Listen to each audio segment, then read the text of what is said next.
Hello, mic sound check.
Well, magandang umaga po sa bawat isa.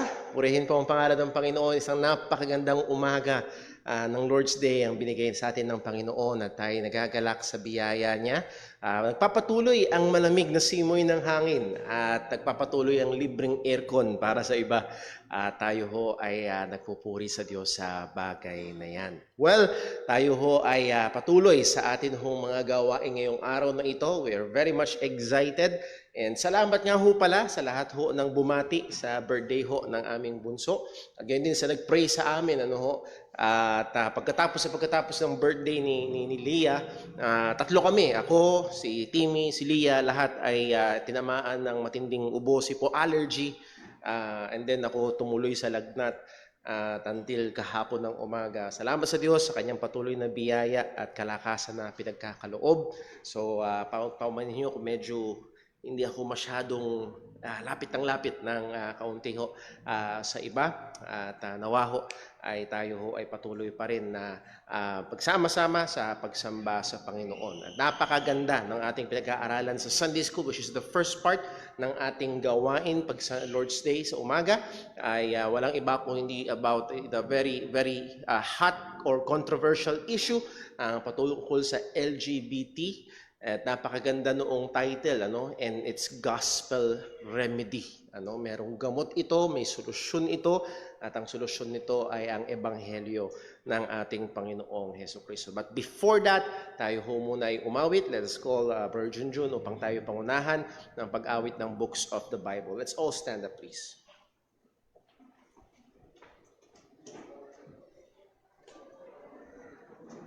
Amen. Tayo po natin Book of the Bible. Bago tayo mag-upisa sa ating pag-aaral.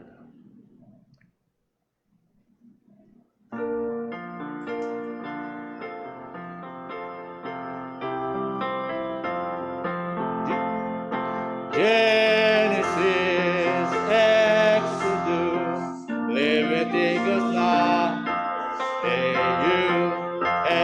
Deuteronomy, Joshua, Judges, and First and Second Samuel, First and Second Kings, Chronicles,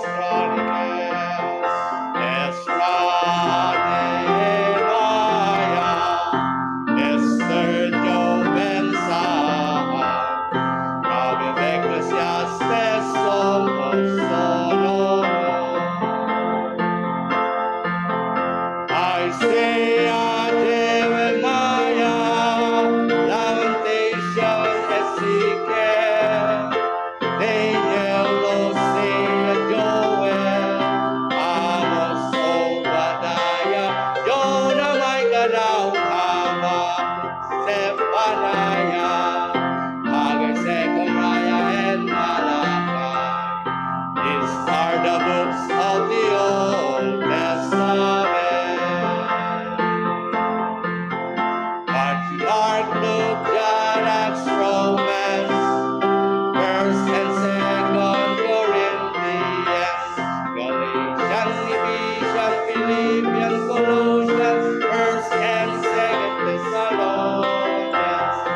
tayo sa mag-usip po.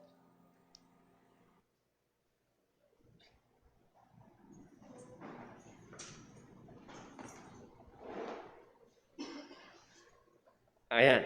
At ang ating hong tagapagturo for the start of this series ay walang iba kundi isa sa ating mga preachers in the church.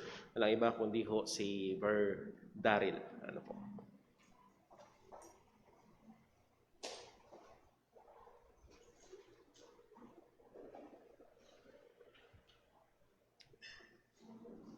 Magandang umaga po sa ating lahat. Magpapatuloy po tayo sa ating lesson patungkol sa homosexuality and sa mga issue kasama kaakibat ng LGBT. Excuse me. Ang lesson po natin ay patuloy.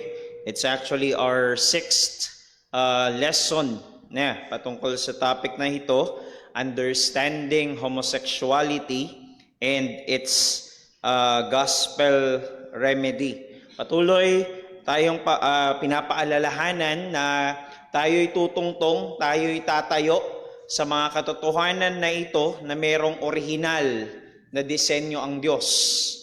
Siya ang lumalang ng lahat ng mga bagay, siya ang lumalang ng sangkatauhan, siya ang lumalang ng lalaki, ng babae, kaya ang Diyos ang siyang nagdisenyo ng sexualidad at maging ng mga roles na ginagampanan ng lalaki at maging ng babae. At sa patuloy nating pag-aaral nitong mga nakaraan, ay pinag-aralan natin kung ano yung pananaw, ano yung tingin, ano yung sinasabi ng Biblia patungkol sa homosexuality. At nakita nga natin na ang kasalanan, ang homosexuality ayon sa salita ng Diyos ay kasalanan. Homosexuality is labeled as sin. But the problem is, merong downplaying na nangyayari sa panahon natin ngayon. May downplaying. When we say downplaying, ibig sabihin ay pinabababaw yung issue na ito. Na as if ay wala naman talagang problema.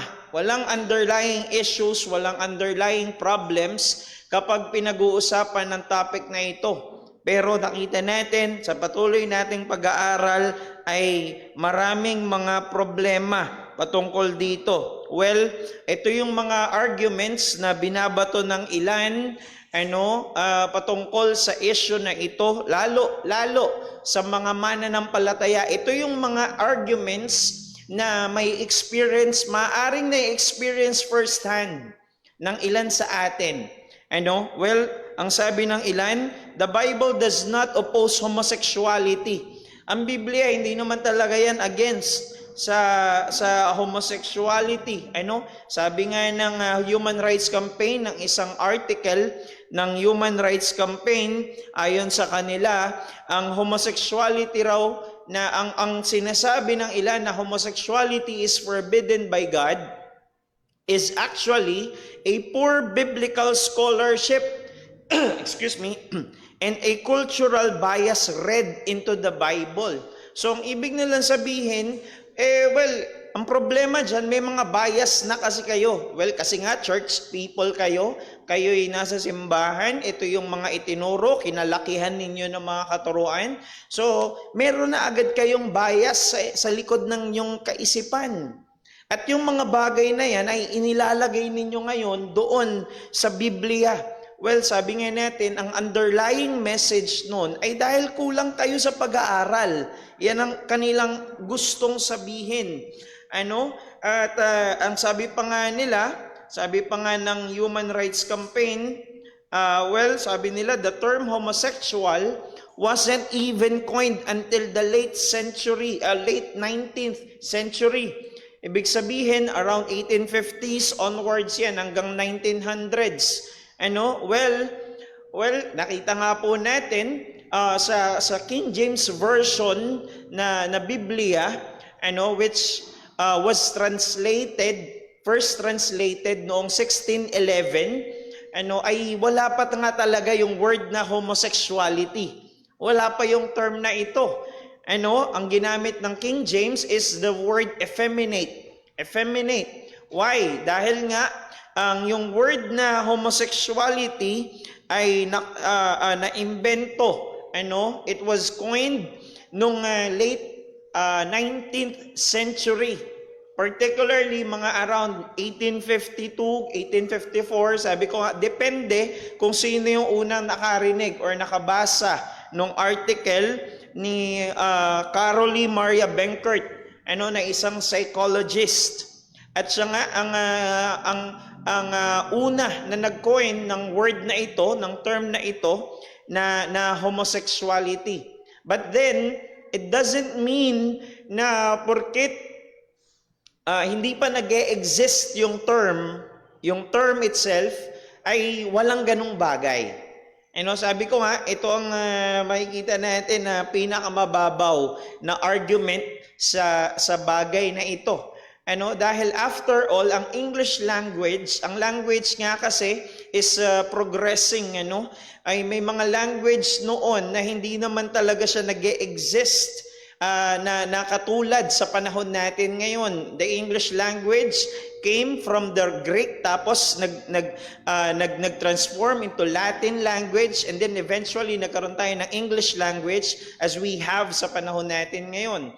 So makikita natin na, well, technically lahat naman ng mga words na yan, halos, sabihin na natin, ay hindi naman talaga nag-e-exist. So for us to say na wala pang word na cute nung mga unang panahon, ay wala namang mga taong cute, Hindi ganoon, dahil hindi porket hindi pa nag-e-exist yung term, ay wala na nga talaga yung bagay na yon. Now, the second argument na tinakil natin ay yung sinasabi nila, the term homosexuality is a poor biblical translation. Sabi nila, yung term na homosexuality ay galing yan sa mistranslation. Galing yan sa poor biblical translation. Why? Dahil sabi nila, meron tayong pinlay na video nakaraan, yung Greek word kasi na pinanggalingan ng word na homosexuality or even yung effeminate na ginamit ng King James is the word arsenokoitai or arsenokoites. Depende kung anong verb yung kasunod nung salita or nauna doon salita. Now, the term na arsenokoitai sa Greek, according doon sa ilan, well, ang pinatutukuyan niyan ay isang matured man na gustong makipagtalik sa isang young man, sa isang bata. Pero tinignan natin yung term na arsenokoitai or arsenokoites, ay galing, isa itong compound word. When we say compound word, ibig sabihin, pinagsama siya ng dalawang salita para bumuo ng isang panibagong salita. Now, the word arsen is means man. Man. And the word koitai or koites or koitas means bed. So literally, the word arsenokoitai, na pinanggalingan na word na homosexuality, means men who bed with other men. Lalaki na nakikipagtalik sa kapwa niya lalaki. That's the very literal term na ibig sabihin ng word. So hindi natin pwedeng sabihin na poor biblical translation itong bagay na ito, dahil dun ito galing mismo. Kaya nga sa NIV, which was later on translated, I believe mga 1900s, ay ginamit yung word, hindi na effeminate, ginamit yung term, a phrase rather, na men who have sex with men. Pero one word lang yan, ha? 1, 2, 3, 4, 5, 6 words na yan sa English, tinranslate nila dahil maaari na wala pa yung word na homosexuality, at this point in time na tinranslate ito, pero ginamit nila yung tinranslate nila ito into words men who have sex with men. Pero kumbaga, ang ibig ko sabihin, nakuha nila yung pinaka-definition ng NIV. Ano? And sa ESV, which was translated noong 2001, ay doon na ginamit na ng Bible yung term na homosexuality. And last week, isa sa mga arguments pa na binabato nila is that the sin of Sodom and Gomorrah is not about homosexuality. Well, yung kasalanan ng Sodom and Gomorrah, hindi naman yan tungkol sa homosexuality. Wala namang tungkol sa homosexuality yan. Sabi pa nga ng isang nag-post, ito yung pinakalaman ng kanyang caption, as with the story of Sodom and Gomorrah, there weren't any mentions of any of the sins of the LGBTQ community. Wala raw na mention doon na kasalanan ng LGBT. Pagdating doon sa excuse me, sa story ng Sodom and Gomorrah. Rather, ito ang kanyang claim, it was about arrogance and lack of hospitality that both the cities of Sodom and Gomorrah has portrayed. At nagbigay siya ng text which was taken from Ezekiel 16:49 to 50. Ito yung nilalaman ng Ezekiel 16:49. Behold, this was the guilt of your sister Sodom. She and your daughters had pride. Yung sinasabi nila, arrogance. At yung lack of hospitality ay nandoon nang galing sa sinabi dyan na excess of food and prosperous ease. Ibig sabihin, sagana sila sa pagkain, sagana sila sa lahat ng bagay, pero did not aid the poor and needy. Pero hindi sila tumutulong sa mga mahihirap. And actually, sabi nga natin, the issue ng hospitality sa panahon at sa lugar ng Sodom and Gomorrah noong mga panahon na yun, ay sila ay ayaw nila ng mga dayuhan. Ayaw nila ng mga dayo, ayaw nila ng mga banyaga, ayaw nila ng mga hindi taga ron. Ng mga hindi taga Sodom, hindi taga Gomorrah.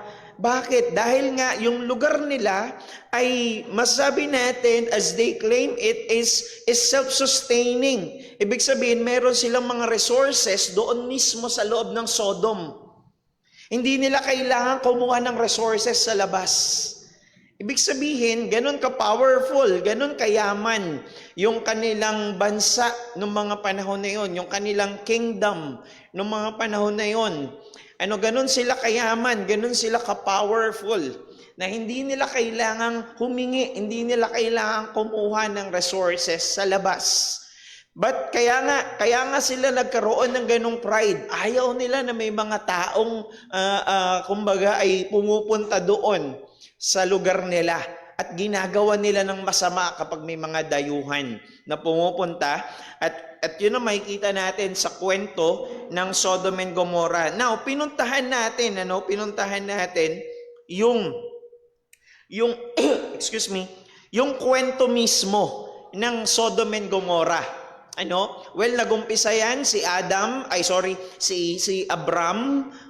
at naging Abraham later on. Si Abram at si Lot, yung kanyang pamangkin na si Lot, ay hindi nagkasundo, nag-away-away yung kanilang mga tauhan. Nag-away-away. Bakit? Dahil kumbaga mayroon kasi silang mga pinagpapastulan, may mga sinasaka silang mga lugar at ang nangyari ay siguro lumiliit na yung mundo para sa kanila. Nagkakaagawan na ng mga lugar, kaya yung mga tao nila nag-away. So sabi ni Abraham, wag nating pag-awayan yan. Kumbaga, i-translate natin sa panahon natin, kumbaga parang ibig sabihin, pera lang yan, wag nating pag-awayan, parang ganun. Maliit na bagay lang yan. Ngayon ang gawin natin, maghiwalay tayo ng landas. Kung pupunta ka sa kanan, gagawi ako sa kaliwa. Kung pupunta ka sa kaliwa, doon naman ako pupunta sa kanan. And so, nakita ngayon ni Lot yung lugar ng kapatagan. Yun, nandoon ang lugar ng Sodom and Gomorrah. At ngayon nga, napunta siya doon. Pagdating ng Genesis 19, napunta doon ngayon si Lot sa lugar ng Sodom. Now, nung pagdating nila ngayon sa Sodom, ito na yung nangyari. Sa verse number 1, magdidilim na nang dumating ang dalawang anghel sa Sodom. Nakaupo noon si Lot sa pintuan ng lungsod. Pagkakita ni Lot sa kanila, tumayo siya at sinalubong sila. Meron daw mga dalawang anghel na nagpunta sa Sodom at nagpunta sila roon. Ang pakay nila ay para puntahan si Lot. Bakit? Dahil yung nauna rito, ang sabi ng Panginoon, dahil sa kasalanan ng Sodom and Gomorrah, ay gugunawin niya sila. I-destroy niya ang lugar ng Sodom and Gomorrah. Nakipag-bargain pa si Abraham. Sabi ni Abraham, Panginoon, alam kong matuwid ka eh. Diba? Ano ka eh? Gusto kang Diyos eh. Kumbaga, gagawin mo ang isang bagay na ayon sa matuwid na hustisya. So, ang sabi ni Abraham, Lord, kung merong 50 na mga tao na matuwid, gugunawin mo pa ba sila? Well, dahil matuwid ang Diyos, ang sabi ng Panginoon kay Abraham, kung may makikita kang 50, alang-alang sa kanila, hindi ko gugunawin ang bayan na yon. Siguro napaisip si Abraham, baka hindi umabot eh. Lord, kung merong 40 na lang. Okay, sabi ng Panginoon, kung merong 40 na matuwid kang makikita, alang-alang sa kanila, hindi ko gugunawin ang bayan na yon. Until bumaba, 30, 20, hanggang maging 10. Maging 10 na lang. Lord, kung merong 10 ako makikita na matuwid doon sa lugar ng Sodom, gugunawin mo ba? Ang sabi ng Panginoon, alang-alang sa 10. Alang-alang sa 10 na yon, hindi ko gugunawin ang bayan na yon. At ito na nga, nangyari, ang tagpo sa Genesis chapter 19, merong dumating na dalawang anghel. Bakit? Para warningan sila Lot na darating ang hatol, ang paghuhukom ng Diyos. I-destroy niya ang lugar ng Sodom and Gomorrah. Why? Dahil walang ni isa na matatagpo ang matuwid doon sa lugar ng Sodom and Gomorrah. Now, ang sabi ng dalawang dahil nga nandun na sila, pinatuloy sila ni Lot, dito na muna kayo. Pinakain sila ni Lot, dito na muna kayo magstay. Matulog na muna kayo rito. Ang sabi ng verse number 4, na mahihiga na sila para matulog, dumating ang lahat ng bata at matatandang lalaki. Take note, ang dumating ay mga matatanda at mga batang lalaki. Lalaki. At sino ang hinahanap nila? Sabi ng verse number 5, pinaligiran nila yung bahay ni Lot. Pinaligiran nila. Dinumog nila yung bahay ni Lot. Literally. Tinawag nila si Lot at tinanong, nasaan na ang mga bisita mo? Na ano? Nasaan na yung mga panauhin mo? Na ano? Na lalaki. Na lalaki. Na dumating ngayong gabi. Anong pakay nila? Anong sabi? Palabasin mo sila rito dahil gusto namin silang sipingan. Gusto namin silang sipingan. So, ibig sabihin, yung mga dumating, mga lalaki, at ang gusto nila makipagsiping sa mga lalaki, dung dalawang lalaking anghel na bisita ni Lot. So, makikita natin, naroon mismo sa istorya ng Sodom and Gomorrah, pag binalikan mo yung mismong event sa Genesis 19, naroon. And actually, nag-offer pa si Lot. Remember, nag-offer pa si Lot. Narito yung mga anak ko. Sila na lang. Mga anak kong babae. Sila na lang. Babae yung in-offer. Nagalit pa sila. Ang sabi nila, sa verse number 8, sa may dulo, verse number 9 pala, verse number 9. Pero sinabi ng mga tao, dayuhan ka lang dito. Kaya sino ka para makialam sa amin? Galit sila, nainis sila.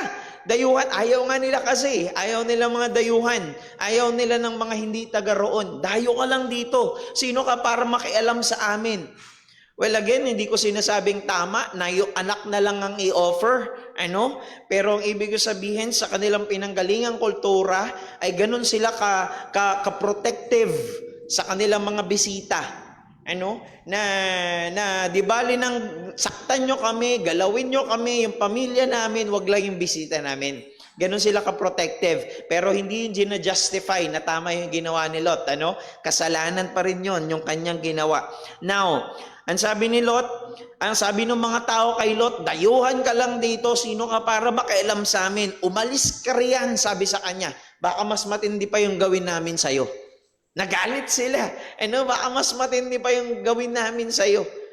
Now, makikita natin dito, ang balak talaga nila ay hindi lamang pagbigyan yung kanilang nasa ng laman bilang mga lalaki, kundi para gawin itong kasalanan ng homosexualidad. So, ibig sabihin, naroon. And again, tinignan nga po natin kung ano yung naroon sa Ezekiel 49:49. Ano, sa pagtinignan natin, kailangan natin makita yung kabuuan ng konteksto. Ano, ganyan kasi pinag-aaralan ng salita ng Diyos. Hindi tayo nag-cherry pick. Ano, hindi tayo nagkumukuha lamang ng mga talata, ano, para doon lamang tayo tumayo. Now, when we look at the context, sa verse number 47, ang binanggit dyan, yung naka-red letter, in-underline ko na, ay meron daw abominations with an S, plural, na nangyayari o ginagawa yung mga tao doon sa Sodom. Now, when we say, kapag sa mga Hudyo, kapag pinag-usapan niyang abominations, ang binabalikan nila dyan ay yung sexual immorality na binabanggit doon sa Mosaic Law. Dahil may mga kasalanan sa Mosaic Law na tinuturing ang Biblia, tinuturing ng Diyos na abominations, mga karumal-dumal, mga matitinding mga kasalanan. Now, from all the abominations na meron ang Mosaic Law, sabi ng verse number 50, they were haughty and did an abomination, singular. Ibig sabihin, of all the abominations, merong siningle out na kasalanan na in particular ay ginawa nila. Well, as we know it, doon sa account ng Genesis 19, yung abomination na yon na siningle out ay walang iba kundi ang kasalanan ng homosexuality. So, naroon yun. Naroon. And actually, tinignan pa natin yung ilang mga documents sa labas ng Biblia. Lahat sila nagsasabi na ang kasalanan ng Sodom and Gomorrah is homosexuality. Ibig kong sabihin, ito'y lantad na kaalaman. It is well known sa lahat, hindi lamang sa Biblia, maging yung mga dokumento sa labas ng Biblia, ang kasalanan ng Sodom and Gomorrah is homosexuality. Homosexuality. The next thing na pinuntahan natin, pinag-aralan natin, is that Jesus never talked about homosexuality. Hindi naman binanggit ng Panginoong Jesucristo ang homosexuality. Now, if homosexuality is a sin, ito yung tanong nila, why didn't Jesus ever mention it? Bakit hindi ito binanggit ng Panginoon? Ano kung talagang kasalanan nga yan? Now, tinignan natin, ano? Well, just because Jesus didn't specifically address homosexuality or other sins doesn't mean it's acceptable. Hindi porket hindi ito specifically inaddress or technically binanggit ng Panginoon, ibig sabihin ng katanggap-tanggap na yun. Yung mga kasalanan tulad ng bestiality, incest, yung mga ganyang mga kasalanan na tulad ng rape, hindi ito technically nabanggit ng Panginoon. Does it mean na acceptable ang bagay na ito? No. It is an argument from silence. Ano itong ginagawa nila? At ano pa?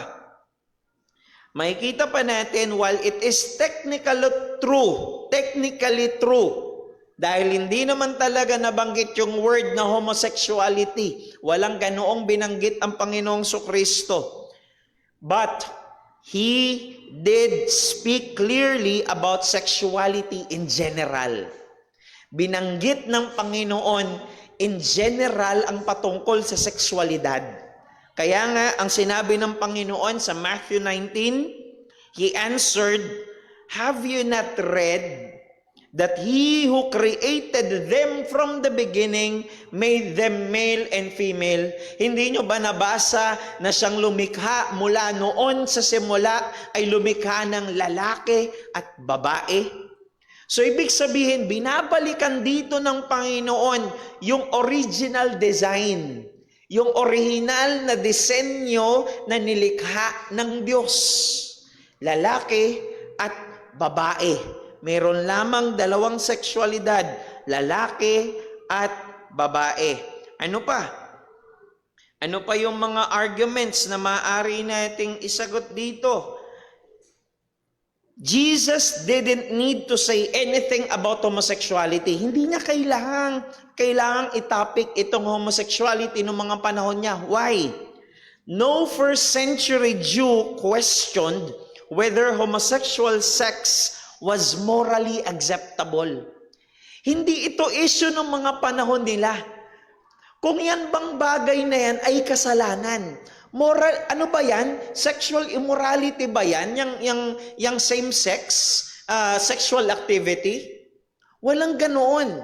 Hindi yan katulad sa panahon natin ngayon na tinitignan na yan na okay lang yan. Wala naman silang sinasaktan eh. Hindi naman siguro kasalanan yan. Ano? Love yan eh. Pag-ibig yan. Which later on, makikita natin, sinasabi nila, love wins. Pag-ibig yan. Yung panahon nila, hindi pag-ibig yan. Sexual immorality yan. Kasalanan yan. Walang ganoong pananaw noon na pag-ibig yan, hayaan na lang natin sila, nag-iibigan sila eh. Walang ganoon noon. Lahat sila alam na kasalanan ito. Lahat sila alam na ito ay sexual immorality. This is not morally acceptable. So walang issue na ganon.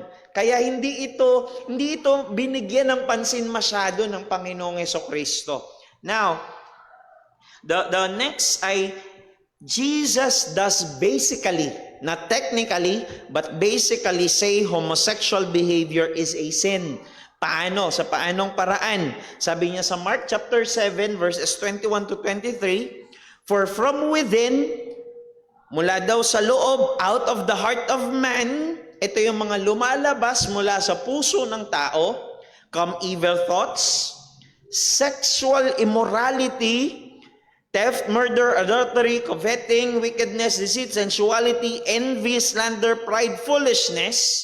Sabi ng 23, "All these evil things come from within and they defile a person." Ibig sabihin, ito yung mga bagay na kasalanan. Now, the term sexual immorality na binanggit doon is from the Greek word porneai. Porneai. At dyan ang galing yung term sa panahon natin ngayon na pornography. At dyan din galing yung word na sexual sins. Yan ang pinepertain yan ng word na porneai sa Greek. Sexual sins. Which includes homosexuality. Kasi nga, again, kapag nababanggit ang sexual immorality, ang nasa idea ng isang Hudyo, bilang Hudyo ang audience dito ng Panginoong Hesukristo, ang nasa idea nila ay yung binabanggit sa Mosaic Law. Sa kautusan ng Panginoon ng mga kasalanan, sexual sins. At isa doon ang homosexuality. So, ibig sabihin, ina-address ito basically ng Panginoon. And the last argument na ibinato natin sa argument nila is that yung sinasabi na Jesus never said anything about homosexuality mistakenly presumes that the words of Jesus are more authoritative than the rest of the Scripture. But it is the Holy Spirit, God Himself, who inspired all of the words of Scripture, not just the red letters. Yung mga Bible natin, kung meron kayong mga red letter Bible, may mga words diyan na naka red letter. Anong ibig sabihin nun? Yun yung mga salita na mismo ang Panginoong Jesucristo ang nagbanggit. Siya mismo ang nagsabi. Now, kapag sinabi natin na Jesus never said anything about homosexuality, ang ginagawa natin, parang nilalagyan natin ngayon ng hierarchy sa salita ng Diyos. Na parang nasa pinakataas yung mga sinabi ng Panginoong Kristo, tapos nasa baba nun yung mga sinabi ng mga apostol, tapos yung mga propeta, tapos yung tapos yung iba. Hindi ganoon. Dahil iisa lamang ang may akda ng salita ng Diyos. Iisa lang ang author. Iisa lang ang author. Ang banal na spirito. Ang Diyos mismo. So ibig sabihin, magkakapantay sila ng level of authority. Okay? So, ibig sabihin, hindi mo pwedeng hanapin na, teka, hindi naman sinabi ng mga apostol, Hindi naman sinabi ng Panginoong Kristo, Whether homosexuality or ang issue dyan or iba pang mga bagay, hindi ganoon. Ang titignan mo, sinabi ba yan ng salita ng Diyos as a whole? Sa kabuuan.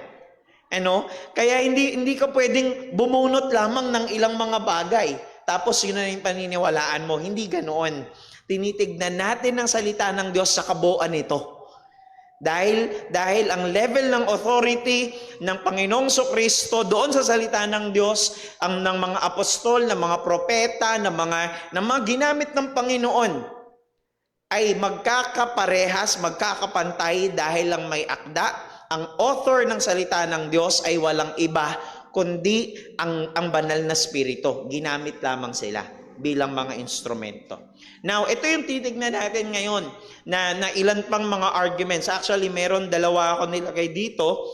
Titignan natin kung aabutin ng oras. Yung una, ang sabi nila, we do not practice that kind of homosexuality. Hindi naman namin pinapractice yung ganoong klase ng homosexuality. What do I mean? Merong mga kasalanan katulad ng polyamory, pedophilia, sexually abusive, at pagiging unchurched. Now, ito yung sinasabi nila. May mga homosexuals, hindi lahat, Hindi natin nila lahat. Pero may mga homosexuals who are practicing polyamory. Ano ibig sabihin nun? Well, from the word poly, many, yung amory, from the word amor, love, ay ibig sabihin nito, meron kasi, alam niyo yung word na polygamy, right? Polygamy. When we say polygamy, sa mag-asawa, yung isa doon ay merong pang maraming asawa. May mga gusto pa siyang iba, may iniibig pa siyang iba, o may inasawa pa siyang iba. That's polygamy. When it comes sa polyamory, mutual.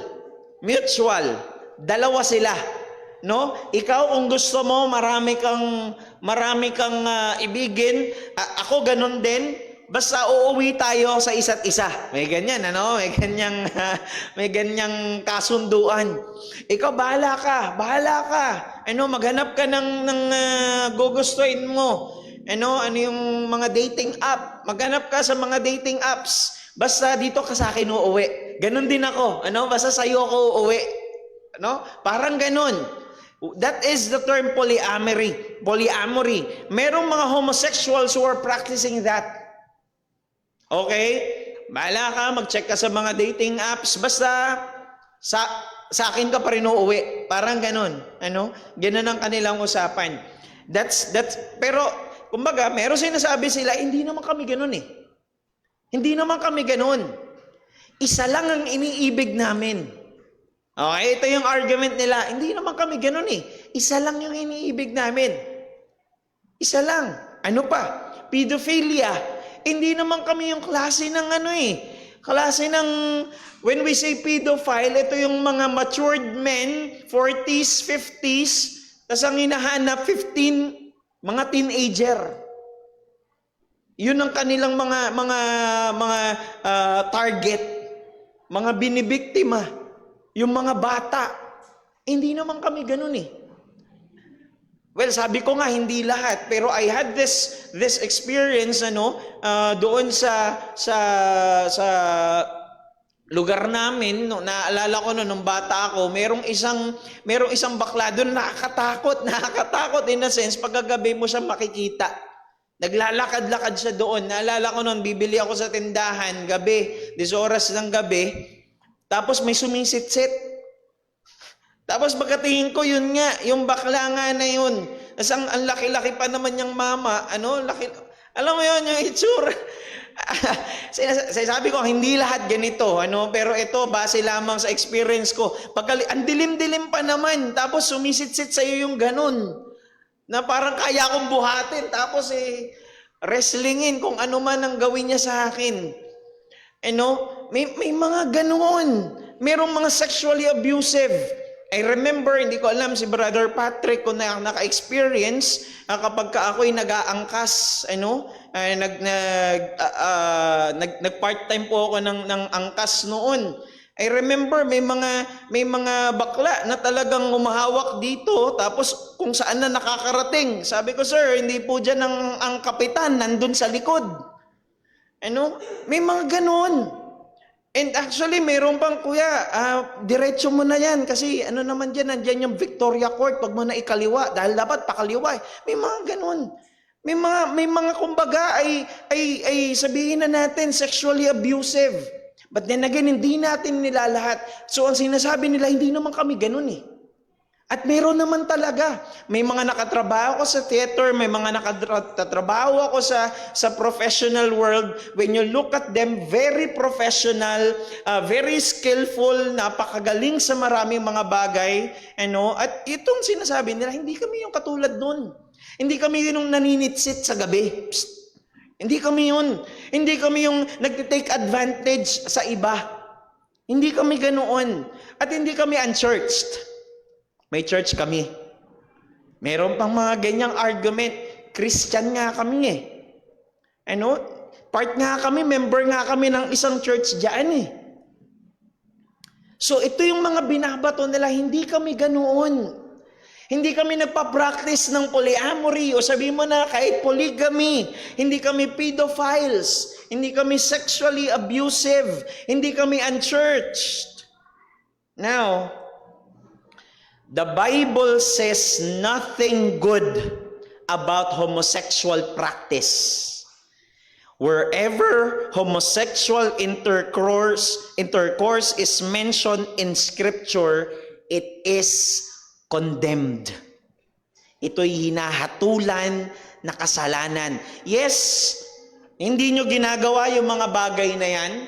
Ang hinahatulan naman natin ay hindi yung mabuti nilang ginagawa, kundi yung kasalanan. Yung kasalanan. Maaring may mga bagay silang hindi ginagawa, but the thing is, itong particular na ginagawa nila ay kasalanan pa rin. Ito'y kasalanan. Bagamat hindi nyo ginagawa yun, pero you're still doing homosexual practices, homosexual behavior. Homosexual behavior. Kaya nga sa salita ng Diyos, there is simply no positive case to be made from the Bible for homosexual behavior. Walang positive case sa salita ng Diyos. Whenever natatakel, whenever natatopic ang homosexuality, wala kang makikita na positibong bagay na kaakibat dyan, na nakapaloob dyan, na nakapaligid doon. Palagi ang hatol, ang kondena ng salita ng Diyos, kasalanan yan. Kasalanan yan. Kaya nga, actually, sa 2 verses lamang sa Romans chapter 1, makikita mo na gano'ng kabigat itong kasalanan na ito. Sabi ng Romans chapter 1 verses 26 to 27, gusto kong bigyan ninyo ng pansin yung mga ni-red letters ko na dyan. For this reason, God gave them up, isinuko sila ng Diyos, ibinigay sila ng Diyos to dishonorable passions. Ano ibig sabihin ng dishonorable passions? Mahalay na pagnanasa. Literally, kahalayan. Sa kahalayan, ibig sabihin, yung mga susunod dyan na babanggitin ay merong kinalaman sa kahalayan, mahahalay na pagnanasa. Ano yun? For their women, yung mga babae, exchange natural relations, ipinagpalit nila yung ano daw, yung ayon sa kalikasan, yung ayon sa likas. Yung likas na dapat nararamdaman ng babae ay hindi sa kapwa niya babae, kundi dapat sa lalaki. sa opposite sex, pero ang ginawa daw nila, for their women exchange natural relations for those that are contrary, laban sa kalikasan o dun sa likas, contrary to nature. And not only the women, also the men, sabi ng verse number 27, and the men likewise gave up natural relations with women. Imagine, yung dapat nararamdaman nila, dapat sabihin na natin, ang kanilang kakatalik ay babae, pero give up nila yun. They gave it up, yung natural relations with women, and were consumed with passion ng mga pagnanasa for one another, sa kapwa nila lalaki. Ano yung ibig sabihin nun? Men committing shameless, walang kahihiyan ng mga acts with men, and receiving in themselves the due penalty for their error. So makikita na natin, dito pa lang, sa 2 talata pa lang na ito, napakabigat na kung paano ito tinukoy ng salita ng Diyos. This is dishonorable passion. Kahalayan ito. Mahalay na pagnanasa. Ito ay giving up ng natural relations. It is contrary or against the nature or the natural relations. It is shameless act. It is shameless act. So makikita natin na ganon katindi, ganon kabigat na dinidescribe ng salita ng Diyos itong kasalanan na ito. The next is very, very popular na argument. And I remember, tinanong din ito mga 3 Sundays ago ni Brother Boy. Ang sabi nila, I was born this way. I was born this way. Ayan, no? Patugtog sa isip ninyo yung awit ni Lady Gaga. Ano? I was born this way. Ipinanganak akong ganito eh. Ganito ako pinanganak. Ito ang kanilang sinasabi. Mapapansin natin, within the last decade, no? Nung mga nakaraang 10 years, the born this way argument has become a mantra of the LGBT community and their advocates. At i-insert nyo nga yung awit ni Lady Gaga, na I was born this way. It's used as an attempt to deflect criticism of LGBT behavior. Para i-invalidate yung ating mga arguments sa kanila. Para i-deflect yung kanilang yung pagiging laban natin sa kanilang behavior. The thrust of their argument is that they were born gay or born trans, born lesbian at and therefore shouldn't be expected to behave, to live otherwise. Pinanganak kaming bading, pinanganak kaming gay, pinanganak kaming trans, pinanganak kaming bi, pinanganak kaming lesbian. At kung ano pa, pinanganak kami, meron pa sila asexual, wala raw sex. Pinanganak kaming ganito. So dapat lang na mabuhay kaming ganito. At hindi yung kabaligtaran nun. Otherwise. At ang sabi pa nila, the allegedly natural-born LGBT persons ought to engage in LGBT behavior. Dahil nga ganun ka pinanganak, abay dapat lang na ganun ka rin naman umakto. No? Ganun na kanilang logic. So, kumbaga, logic, kung logic ang paiiralin, kung ganun ka nga naman pinanganak, dapat ka nga naman ganun, umayon ka, ayon dun sa kung paano ka. Paano ka nga naman ipinanganak? Anything less than out and affirmed is cast in the light of either denying their true self, dinideny nila yung kanilang totoong sarili, or being unrighteously discriminatory and bigoted. When we say bigoted, sarado yung isip, sobrang bias, sarado yung isip. excuse me, bigotry. So ibig sabihin nila, ito, nature namin ito. Excuse me. Ganito kami pinanganak. At kung titignan natin, yung underlying message ng kanilang argument is this. The argument is simply, if God exists and created me, excuse me, then it is His will or His fault that I am this way. Kung uunawain natin yung sinasabi nila na I am born this way, ito yung kanilang sinasabi.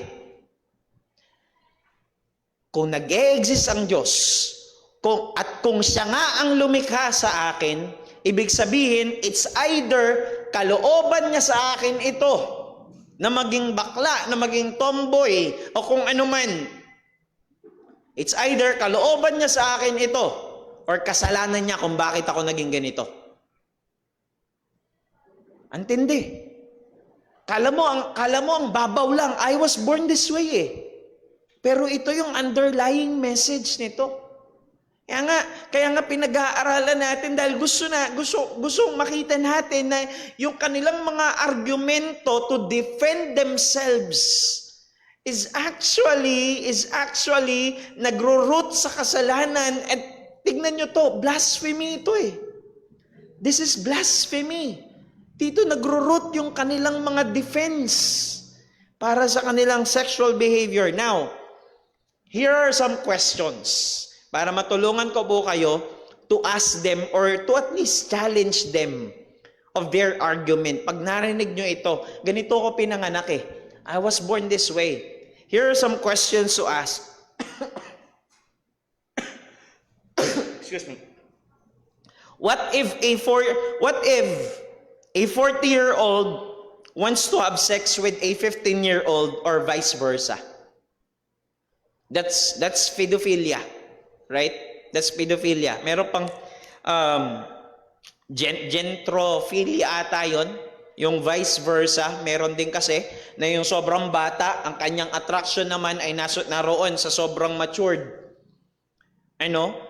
What if yung isang matanda, matured man, 40 years old, 50 years old, gustong makipagtalik sa isang teenager? Would you allow it? Hahayaan mo ba? Hahayaan mo ba? Ano pa? What if a married person, yung isang taong kasal na, may asawa, gustong makipagtalik sa isang tao na hindi niya asawa? Hindi siya kasal doon, hindi niya asawa yon. Ibang tao sa kanyang asawa. Hahayaan mo ba? Hahayaan mo ba? What if first two cousins wants to marry? Yung pangalawa, that is adultery. Yung una, pedophilia. Yung pangalawa, adultery. Yung pangatlo, first two cousins want to marry. That's incest. Magpinsan. Meron pang iba, mas matindi, magkapatid. Gusto ng marriage. Hahayaan mo ba? Would you allow it? What if a husband wants to have sex with his wife without her consent? That's rape. Maaaring mangyari ang rape even within marriage. Tatanggapin mo ba pag sinabi nila, I was born this way? Tatanggapin mo ba ang isang pedophilia, isang 40-year-old, 50, matured man na gustong makipagtalik sa isang teenager? Tatanggapin mo ba pag sinabi niya, I was born this way? Tatanggapin mo ba pag sinabi ng isang lalaki na kasal at naghanap pa ng isang babae na hindi niya asawa? Pag sinabi niya, I was born this way eh. Tatanggapin mo ba yung incest? Pag sinabi nila, I was born this way. Tatanggapin mo ba ang isang rapist? Pag sinabi niya, I was born this way. So the challenge is, why would we accept yung sinasabi na same sexual behavior din ito? This is the same sexual behavior, homosexuality. Why would you accept na born this way ka lang din, kaya mo ginagawa yan. Kung itong mga bagay na ito ay hindi mo tatanggapin na kung sasabihin nilang born this way, tapos that's double standard. Nakukuha niyo po? That's double standard. So dapat same ang pananaw natin pagdating sa mga bagay na ito. These are the same sexual behaviors. So kung hindi mo tatanggapin yung mga bagay na yan, dapat ganoon din sa sin ng homosexuality. Hindi dapat natin tatanggapin yung argument at maging sila rin, hindi dapat nila ginagamit yung argument na I was born this way. To accept being born this way as justification for sexual behavior is to create an entirely new and inconsistent social standard. Kapag ginawa mo, pag ginastify mo yun, ginawa mong justification yung born this way ka lang kasi, para mo nang sinabi na gumawa ka ng bagong social standard. Meron kasing social standard. Meron kasing morality merong moral standard, merong social standard, social and moral standards.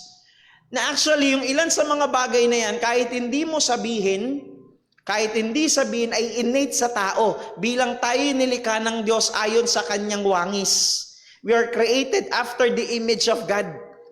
Kaya may mga bagay, may mga kasalanan na kahit hindi sabihin sa yung mali, alam mong mali. Pag nakakita ka dyan sa labas ng nagtatalik sa kalye, nagtatalik sa kalye, would you accept it as socially ay okay lang? Di ba hindi? Di ba hindi? Si Eva at Adan, nung sila'y magkasala, walang nagsabi sa kanila na yung pagiging hubad nila, ay dapat hindi sila ganoon. Pero alam agad nila, nahiya sila, teka, nakahubad kami. Dahil merong moral and social standard na inilagay ang Panginoon sa puso natin bilang tayo nilikha ng Diyos ayon sa kanyang wangis. Ayon sa kanyang wangis. So the issue with the born this way argument is that it undermines the validity of moral and social standard. Ang problema dito, parang wala ng moral and social standard. Kapag sinabi mo na born this way ako, kapag pinagbigyan mo kasi yung particular sin na yon, lahat na susunod doon. Nakukuha niyo po? So sasabihin na rin ng rapist, sasabihin na rin ng pedophile, sasabihin na rin ng kung ano pang mga kasalanan. Sasabihin nila, born this way ako eh. I was born this way. Sasabihin ni Hitler, kaya ako pumatay ng milyon-milyong mga Hudyo, I was born this way. Pag tinanggap mo na yung ilang mga bagay as justification doon sa ganong bagay, lahat na, tatanggapin mo na. Mawawalan na ng moral and social standard. Mawawalan na. Yan ang problema. Now the question is, tignan po natin, are people actually born this way? Ito yung tanong. Are people actually born this way? Well, actually, ang sagot dito is, I could say, ay maaring yes or no. Tignan natin kung bakit. Kung bakit yes and no. Despite having marginal degrees of subconscious sexual function, no one has sexual awareness, sexual orientation, or sexual preference at birth. When it comes to mature sexual desire and willful expression and behavior, no one is born that way. Ang isang bata, ang isang sanggol, hindi ko sinasabing walang lalaki at babae agad na gender, sa isang bagong panganak. Ang ibig ko sabihin, sa isang batang sanggol, pag hinarapan mo yan ng isang, meron kasi tayong social construct na ang robot pang lalaki, ang manika pang babae. Pag nilapagan mo yan sa harapan yung bata ng robot at manika, hindi niya naman alam yung ganong social construct na ang pananaw yung manika dapat babae. So wala pang ganong social or sexual awareness. Sa bata. Bagamat mayroong marginal degree of subconscious sexual function, pero wala pang ganoon. Dahil itong mga bagay na ito ay part ng mga bagay na itinuturo o maaring itinatama sa kanila. Well, according sa isang American Psychiatric Association, the causes of sexual orientation are not known at this time and likely are multifactorial, including biological and behavioral roots, which may vary between different individuals and may even vary over time. So ibig niya sabihin, hanggang sa panahon ngayon, wala pa rin. Hindi pa rin na-discover, hindi pa rin alam kung ano yung nagkukos ng sexual orientation. Sinabi niya ito in context ng homosexuality. Dahil nga sinasabi nila, I was born this way, nasa genes ko to eh. Nasa DNA ko to. Pero according sa isang American Psychiatric Association nga, even until now, ay wala pa rin naman talagang napapatunayan. So biologically, scientifically, medically, mali yung kanilang claim. Mali yung kanilang claim. Likewise, the American Psychological Association has concluded, although much research has examined the possible genetic, hormonal, developmental, social, and cultural influences on sexual orientation, no findings have emerged that permit scientists to conclude that sexual orientation is determined by any particular factor or factors. Walang anumang medical findings, walang anumang scientific or biological findings para depensahan, i-justify yung kanilang justification na I was born this way. Medically speaking, wala. No findings. Now, the religious implication of the born this way argument is that it suggests. Ano yung ini-imply nun? Ano yung ini-imply ng sinasabi nila na I was born this way? Ano yung ini-imply? It suggests God's will for certain individuals is to embrace LGBT identities and engage in corresponding behaviors. Well, kalooban ng Panginoon sa akin to na maging LGBT ako, kailangan kong yakapin ito, at kailangan kong umayon, kailangan umakto ayon dito sa kung anong kalooban ng Panginoon. Some theorize that God has encoded. Kung kayo may idea sa programming, ay ibig sabihin nila parang ganoon, may codes na inilagay. Encoded. God has encoded homosexuality or transgenderism into their inherent identity. And by practicing these behaviors, they believe, tignan nyo, no? They believe they are fulfilling a God-given destiny. Wow, heavy. No?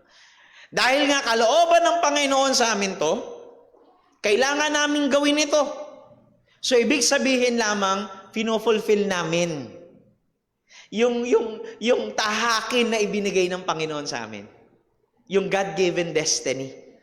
As a result, there is an assertion of moral obligation for others to affirm such behaviors. Ibig sabihin, kung pinofulfill lamang namin yung kalooban ng Panginoon sa amin, dapat i-affirm nyo kami. Dapat kayong mga Kristiyano, dapat kayong mga church people, i-affirm nyo kami. Dahil ginagawa lang naman namin, sinusunod lang naman namin kung anong kalooban ng Panginoon. Dapat i-affirm nyo kami. Dapat wag nyo kami husgahan. Dapat hindi kayo judgmental. Yan ang kanilang religious implication. That is why Many religious individuals are frequently criticized. Ito yung nangyayari sa panahon natin ngayon. Ito yung nangyayari, ito yung nararanasan ng marami sa atin ngayon. Many religious individuals, dahil nga sinasabi natin, kasalanan yan. Anong ibinabato sa kanila? Anong binabato sa atin? We are criticized as unrighteous, judgmental, and morally offensive. Judgmental kayo. Offensive kayo. You're unrighteous. You are being unloving for adhering to religious codes perceived as homophobic and transphobic. Mga homophobic kayo, yung mga Kristiyano na yan, mga transphobic, mga homophobic. Well, one thing para sagutin ito na homophobic and transphobic, take note, religious opposition is not a phobia. Hindi po phobia yon. Dahil ang phobia refers to an irrational fear or aversion towards something. Irrational. When we say irrational, mayroong tao takot sa buwan. Anong logic behind dun? Ba't ka matatakot sa buwan? Magkaiba po ang trauma, magkaiba ang phobia. Okay? Magkaiba ang phobia, ang trauma. When we say trauma, may pinanggagalingan yon, may na-experience na yon. May nangyari na. When we say phobia, yung phobia, kahit walang anong nangyari, basta takot ka lang. Takot ka lang sa kulay dilaw na kortina. Basta ayaw mo lang. Takot ka lang sa bola. Kahit na wala naman kung ano nangyari sa iyo in the past, takot ka lang doon. That's phobia. That's irrational fear. Well, pag sinabi natin homophobia, yung view natin, yung defense natin sa ating religious stand, that's not phobia. Bakit? Because religious opposition to certain behaviors or identities is rooted in doctrinal or moral beliefs rather than irrational fear. Ibig kong sabihin, may pinanggagalingan. Yung phobia, walang pinanggagalingan, basta takot lang. Yung religious opposition, yung religious stand natin, yung pagtayo natin sa katotohanan na sinasabi ng Biblia, that's not being homophobic, that's not being transphobic. Dahil hindi ka natatakot sa kung anumang bagay irrationally, dahil may pinanggagalingan kang katotohanan. Meron kang tinatayuan kung bakit you are being rooted sa doctrinal and moral beliefs. That is why I encourage everyone to not be afraid of being labeled as homophobic or transphobic. Huwag kayong matakot. Bakit? Dahil Christians should exercise righteous judgment based on what the Bible says. Ang sabi ng Biblia, judge righteously. Hindi masama na humusga. Basta nasa katuwiran ang ating hatol. We are actually commanded to judge righteously. That's actually a command.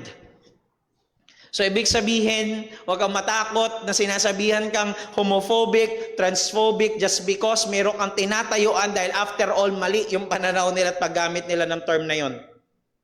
Dahil hindi tayo takot sa ganong bagay, ang sinasabi lamang natin, meron tayong tinatayuan na katotohanan. Meron tayong tinatayuan na katotohanan. So, are people actually born this way? Sabi natin kanina, ayon sa pag-aaral, well, walang findings. Walang kung anumang medical findings. Ano sinasabi ng Biblia? Nilay down ko yung mga verses dyan. Sabi ng Biblia, behold, I was brought forth in iniquity, and in sin did my mother conceive me. Ang sabi ng Psalm 58 verse 3, the wicked are estranged from the womb. They go astray from birth, speaking lies.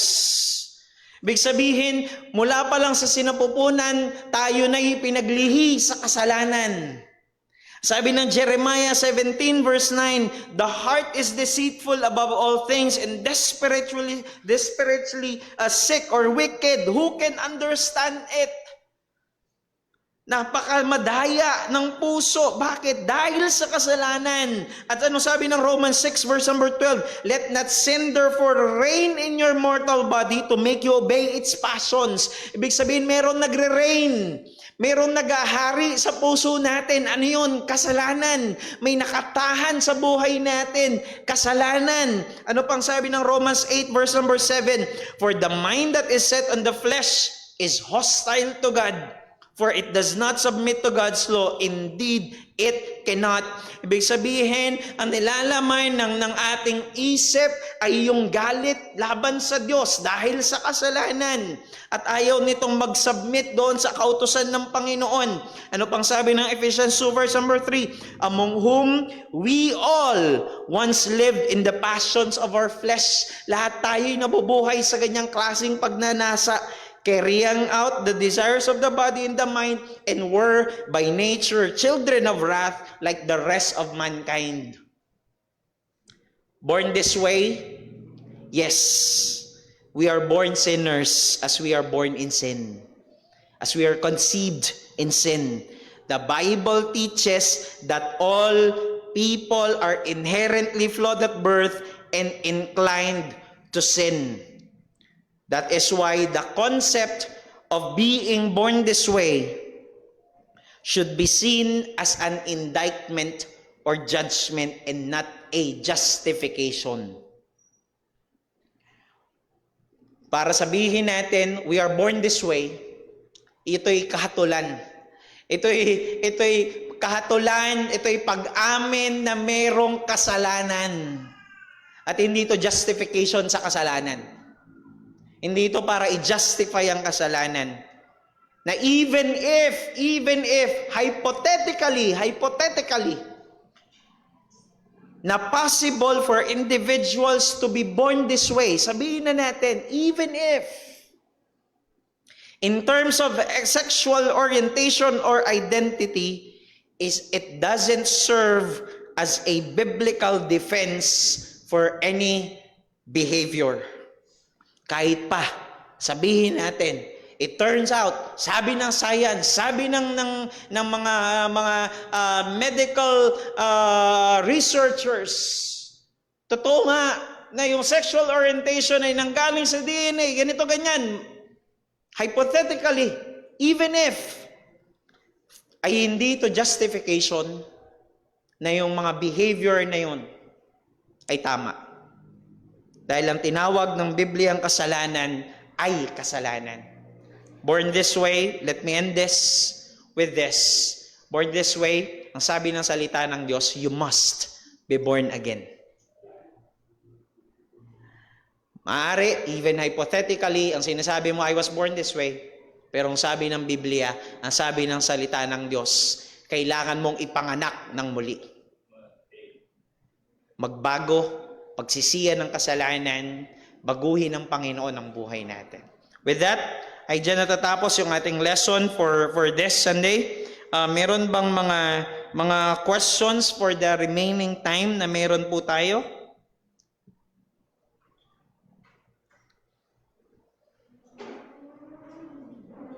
Questions or baka may mga nais magdagdag, maaari din naman.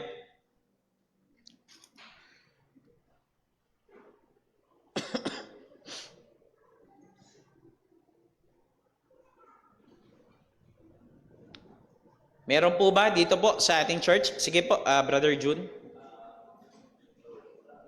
Nakapatay pa po ata yung mic.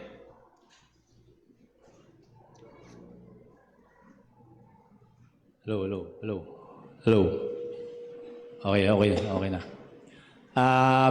Sa atin bilang papakilala Kristiyano, alam na natin sa ating paligid, sa ating mga trabaho, may mga kasama tayong mga homosexuality. Ano ba ang dapat natin gawin? Sasabihin ba natin okay lang yun o wala ba tayong dapat hakbang o dapat tayong makisama sa kanila? O mga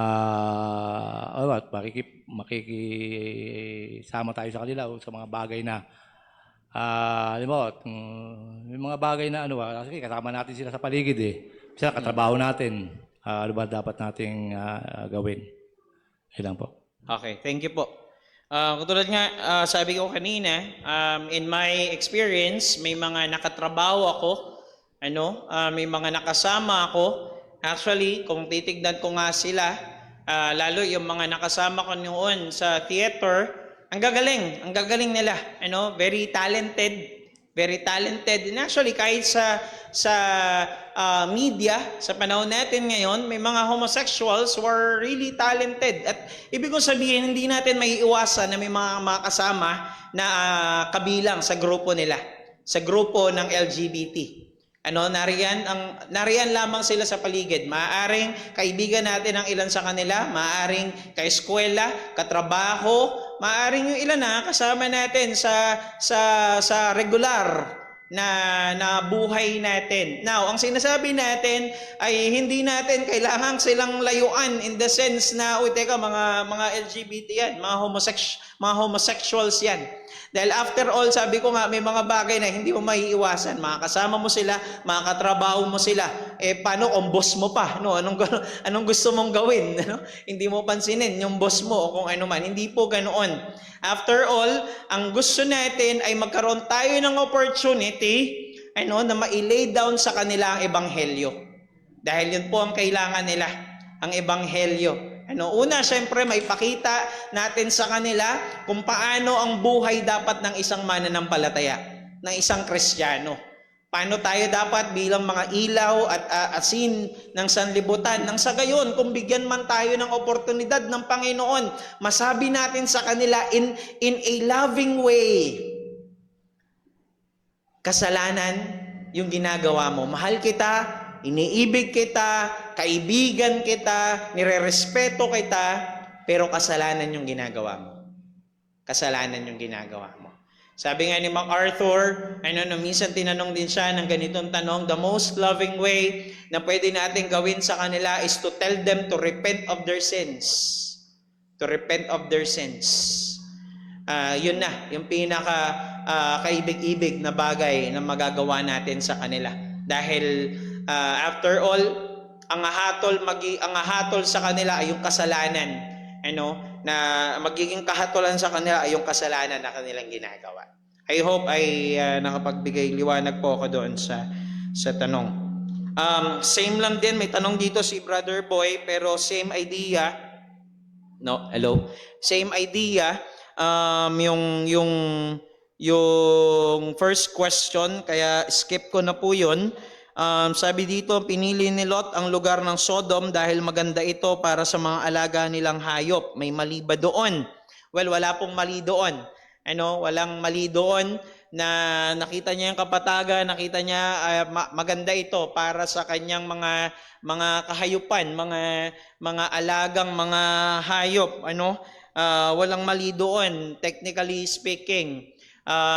Magkakaroon na lamang doon ng mali kung maaari na merong pagdating doon ay nakita niya na yung kasalanan nung Sodom and Gomorrah, at maaaring nagstay pa rin naman siya doon for some time. Pero actually, sabi nga ng salita ng Diyos, I believe it was in Jude,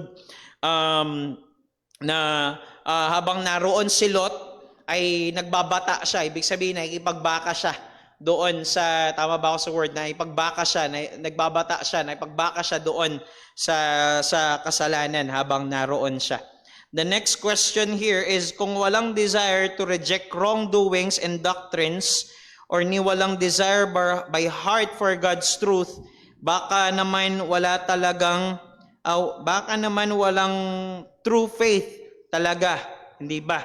So, siguro, maaaring itong question na ito is a situational question. Kailangan natin tignan una nung wala talagang desire to reject wrongdoings and doctrines. Dahil maaari kasi na ganon sila minold sa pananaw na yon. talagang well manipulated sila sa ganong pananaw. In my experience, in my experience, ang kinalakihan kong paniniwala ay hindi ako maaring basta mag-aral, magbasa. Hindi kami ini-encourage na mag-aral ng aming pangsarili. Kailangan ay naroon lang kami, nakasarado lamang ang isip namin sa kung anong tinuturo ng pastor, anong tinuturo ng mga tagapagturo sa Biblia. Well, that's manipulation. Lumaki kami sa ganun, kaya ang tingin ko kapag mayroong mga nag-aaral dyan, mali yung kanilang ginagawa. Mali yung kanilang ginagawa. And so, hindi ako maagang namulat sa mga tamang pag-aaral, tamang doktrina, tamang pananaw dahil nga kinulong yung aming mga sarili doon. At sasamahan mo pa yan ng mga katuruan na hindi mo maaaring kantiin ang pastor. So, ibig sabihin, kung anong tinuro niya, isama mo na yon, yung isa sa mga underlying message, kung anong tinuro niya, dapat sunod ka lang. Hindi ka pwedeng kumontra. No? Dahil hindi mo siya pwedeng kantiin eh. Yun ang problema. Kaya ngayon, ang tao, hindi na ngayon nag-iisip ng iba, na iba taliwas sa tinuturo nila. Biyaya lamang talaga ng Panginoon na nakalabas kami sa ganoong katuruan. So, ang ibig ko nga sabihin, yung maaari na yung tao nga kasi nasa ganoon pang kalagayan or talagang nire-reject niya na yung katotohanan even if alam niya. Doon lang siguro tayo maglalagay ng linya. Doon lang tayo maglalagay ng linya. Nasagot ko na rin naman po yung last question na sinasabi ng iba ay judge not. Nakita natin kanina, we are to judge righteously. Ang sabi ng salita ng Diyos. We are to judge righteously. Well, with that, yun na lamang po. Dahil wala na tayong oras para may time pa po tayo sa break time, tayo na po'y manalangin. O Diyos naming dakila, aming Ama na makapangyarihan sa lahat, pinupuri ka namin, iniibig ka namin, Panginoon, dahil tunay nga na Ikaw ang Diyos na dakila. Salamat, Panginoon, dahil sa kabila ng katotohanan na kami nasa kasalanan, sa kabila ng mga katotohanan na mayroong nakatahang kasalanan sa amin, na kami pinaglihi sa kasalanan. Salamat, Panginoon, dahil ang iyong utos sa amin ay kami ipanganak ng muli sa pamagitan ng banal na Espiritu. Salamat, Panginoon, sa biyaya ng kaligtasan mo na aming natamo. Kaya namin nakikita ang mga kadakilaan mo, Panginoon. O Diyos, tulungan mo po kami sa mga katotohanan na aming napag-aralan. Nawa ang lahat ng ito ay hindi lamang manatili sa aming isip, kundi maisabuhay din namin lalo't higit sa aming paikitungo sa mga nakakasalamuhan naming bahagi ng grupo ng LGBT. At higit sa lahat, maibahagi namin sa kanilang ebanghelyo, Panginoon. At tulungan mo po kami sa aming pagsamba mamaya. Nawa ang aming papuri, ang aming pagsamba, ang lahat ng ito ay maging mabagong samyo sa iyong harapan. Mapapurihan ka, O Diyos, maluwalhati ka. Ito pong aming samot dalangin sa pangalan ni Jesus. Amen at amen. Be back po ng 10 minutes. In 10 minutes,